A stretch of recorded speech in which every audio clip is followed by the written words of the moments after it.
আসসালামু আলাইকুম। এটি অনেক বড় হাদিস, তবে যতটুকু পারি আপনাদের শোনাব।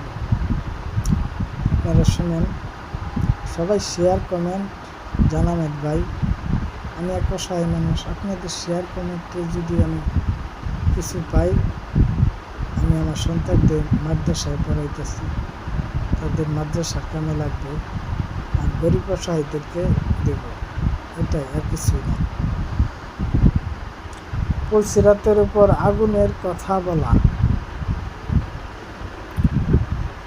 এই বন্দিশালা সাধারণ বন্দিশালা নয় যে দুই চারটি চর থাপড় দিয়ে ছেড়ে দেবে, তারপর বেহেশতে পৌঁছে দেবে। এক পর্যায়ে জিবরাইল আলাইহিস সালাম এসে বলবে, সেই দুজকীকে কোথাও খুঁজে পাওয়া যাচ্ছে না।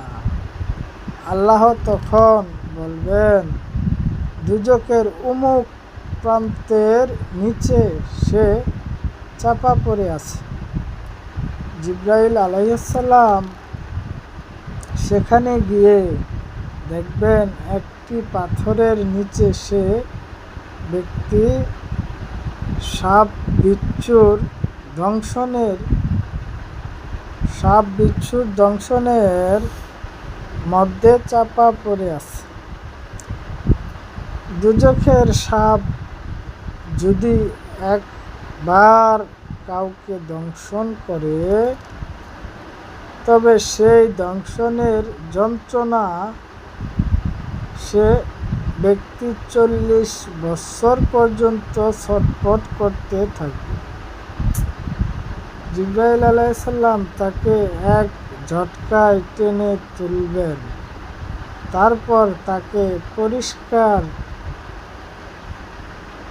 করে নহরের হায়াত অর্থাৎ জীবন সতেজকারী ঝর্ণায় গোসল করাবেন।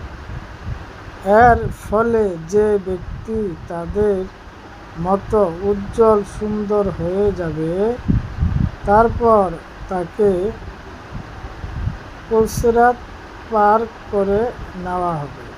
পুলসিরাত ব্যবস্থা শুধু মুসলমানদের জন্য রাখা হয়েছে, কাফেরদের জন্য নয়। কাফেরদের দুজকের প্রধান